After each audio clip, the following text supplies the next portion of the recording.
ስሙኝም እናንተ የተወደዳችሁ ኦርቶዶክሳውያን ክርስቲያኖች ቅዳሴ በምታስቀድሱበት ሰዓት ክቡር ስጋውና ክቡር ደሙን በምንቀበልበት ሰዓት ምንለው ትዝ ይላችኋል? ዲያቆኑ እንዲህ ይላል፣ አንስ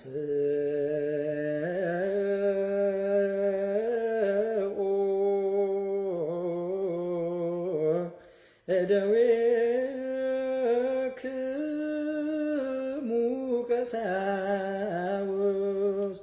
ቀሳውስት እጆቻችሁን አንሱ ይላል ካህኑ። እርሱን በሚያስይዙባት በዚያች ሌሊት ነውር በሌለባቸው ቅዱሳት ብፁዓት በሆኑ እጆቹ ህብስቱን ያዘ። ነአምን ከመ ዝንቱ ውእቱ በአማን ነአምን እናምናለን የእርሱ እንደሆነ በእውነት እናምናለን ማለት ነው በአማርኛ። ከዛ ደግሞ ካህኑ ወደ አንተ ወደ አባት ወደ ሰማይ አቅንቶ አየ፣ አመሰገነ፣ ባረከ፣ ቆረሰም። ንጹሐን ቅዱሳን ወገኖቹ ለሆኑ ደቀ መዛሙርቱ ለሐዋርያት ሰጣቸው። ይህ ህብስት ለኃጢአት ማስተስረያ ለእናንተ የሚፈተት ሥጋዬ ነው፣ ንስኡ ብሉ አላቸው። የማቴዎስ ወንጌል ምዕራፍ 26 ቁጥር 26 ማለት ነው። ከዛ ደግሞ ህዝቡ እንዲህ ይላል፣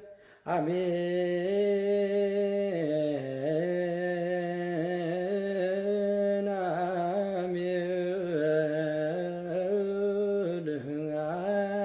አሜን ነአምን ወንተምን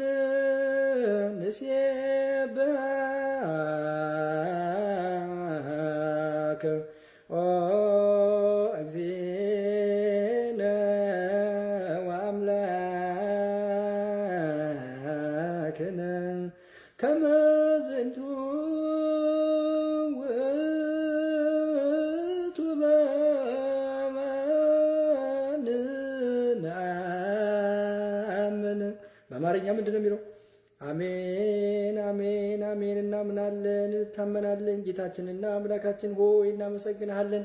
ይህ እርሱ እንደሆነ በእውነት እናምናለን። ካህኑ ደግሞ ዳግመኛ ውሃውን ከወይን ጋር ቀላቅሎ አመሰገነ፣ ባረከ፣ አከበረ። ንጹሐን ቅዱሳን ወገኖቹ ለሆኑ ደቀ መዛሙርቱ ለሐዋርያት ሰጣቸው። ይህ ጽዋ ለብዙ ሰዎች ቤዛ ለእናንተ የሚፈስ ደሜ ነው፣ ንስኡ ጠጡ አላቸው። ከዚሁ ላይ ደግሞ እንደገና አሜን አሜን አሜን ነአምን ወንተምን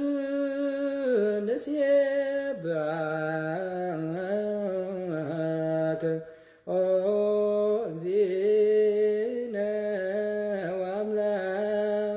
ወአምላክነ ከመ ዝንቱ ውእቱ በአማን ነአምን። አይሁድ ያዙት፣ የመላእክት ሰራዊት በፍርሃትና በመንቀጥቀጥ የሚቆሙለትን እርሱን በአደባባይ አቆሙት። በእንጨት ላይ ሰቅለው በቀኖት ቸነከሩት፣ ራሱንም በዘንግ መቱት፣ ጎኑን በጦር ወጉት። ለጎብኚዎች እስራኤል ከአንድ ድንጋይ ያጠጣቸውን ለጥሙ ከከርቤ ጋር የተቀላቀለ ሐሞት አጠጡት። የማይሞት እርሱ ሞተ፣ ሞትን ይሽረው ዘንድ ሞተ፣ ሙታንን ያስነሳቸው ዘንድ ሞተ፣ በቃል ኪዳን ተስፋውን እንደነገራቸው። ከዛ ደግሞ ህዝቡ ንዜኑ ሞተከ እግዚኦ ወትንሣኤከ ቅድስተ ነአምን ዕርገተከ ወዳግመ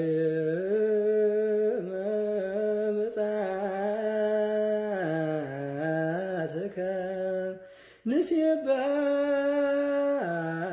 ንሴብሐከ ወንታምነከ ንስእለከ ወናስተበቁ